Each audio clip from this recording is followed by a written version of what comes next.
Hello friends, नमस्कार, प्रणाम। RS coaching centre में आप लोग का स्वागत है। आज हम क्लास 10 सब्जेक्ट फिजिक्स का चैप्टर नंबर 2 का इंपॉर्टेंट क्वेश्चन लाए हैं, जो परीक्षा में बार बार क्वेश्चन ये पूछता है। ठीक है, इसको कंप्लीट करने के बाद एकदम 200% गारंटी देते हैं कि आप लोग का 20 नंबर कंप्लीट होगा 10 क्वेश्चन देखने के बाद।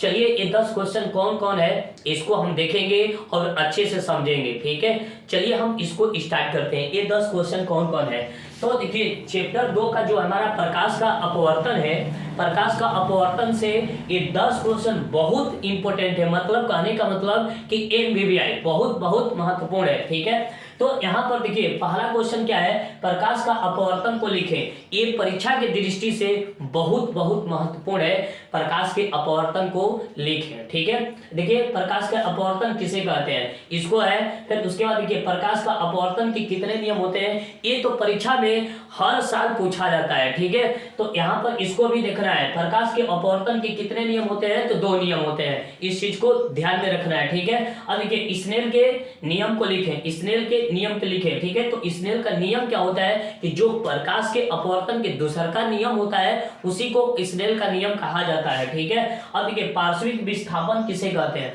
पार्श्विक विस्थापन किसे कहते हैं, तो पार्श्विक विस्थापन भी परीक्षा में कई बार पूछा भी गया है, पूछता भी है। ठीक है, अब देखिए अपवर्तनांक किसे कहते हैं, अपवर्तनांक किसे कहते हैं, परीक्षा की दृष्टि से बहुत बहुत महत्वपूर्ण ये 10 क्वेश्चन है। ठीक है, तो इस चीज को ध्यान में रखना है कि अपवर्तनांक किसे कहते हैं।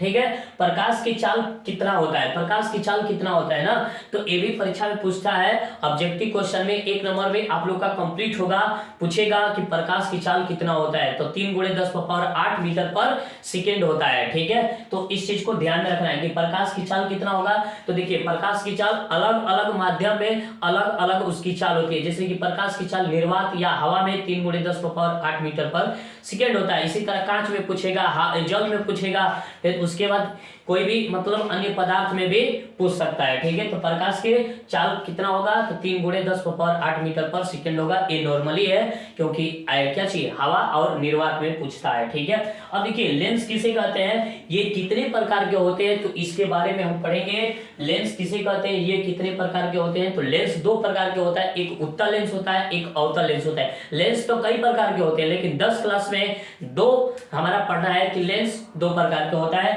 कौन सा लेंस, उत्तल लेंस, और क्या होता है, अवतल लेंस होता है। तो लेंस किसे कहते हैं, ये कितने प्रकार के होता है, ये भी परीक्षा में कई बार पूछा क्वेश्चन गया है। ठीक है, अब देखिए 8 नंबर क्वेश्चन क्या है, लेंस। देखिए उत्तल लेंस और अवतल लेंस में अंतर को लिखे। ये परीक्षा की दृष्टि से बहुत बहुत महत्वपूर्ण है। ये क्वेश्चन सीधे एकदम डायरेक्ट पूछता है 5 नंबर में। ठीक है, तो यहाँ से इसको भी ध्यान में रखना है कि उत्तल लेंस और अवतल लेंस में क्या अंतर होता है। ठीक है, अब उसके बाद देखिए हमारा 9 नंबर क्वेश्चन है कि लेंस की क्षमता से आप क्या समझते हैं। तो लेंस की क्षमता से आप क्या समझते हैं, ये भी परीक्षा में बहुत बार पूछा गया है। और लेंस की क्षमता के SI मात्रक क्या होता है, तो डायऑप्टर होता है। और लेंस की क्षमता क्या होती है, तो जैसे कहने का मतलब कि कोई भी वस्तु अगर नजदीक वाला हमको नहीं दिखाई दे रहा है, तो लेंस लगाने के बाद अगर हमको स्पष्ट रूप से दिखाई दे दे तो उसी को हम क्या बोलते हैं, लेंस की क्षमता बोलते हैं। तो इस चीज को ध्यान में रखना है। ठीक है, अब देखिए चिन्ह परिपाटी क्या होता है, चिन्ह परिपाटी भी पूछेगा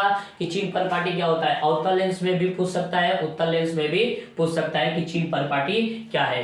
ये 10 क्वेश्चन करने के बाद आप लोग को पूरा 1000% हम गारंटी देते हैं कि आप लोग का 20 नंबर बिहार बोर्ड में कंप्लीट हो जाएगा। ठीक है, आशा करते हैं कि आप लोग को ये क्वेश्चन अच्छा लगा होगा। ठीक है, तो इस क्वेश्चन को क्लियर आप लोग कर लीजिएगा। ठीक है, जय हिंद, जय भारत।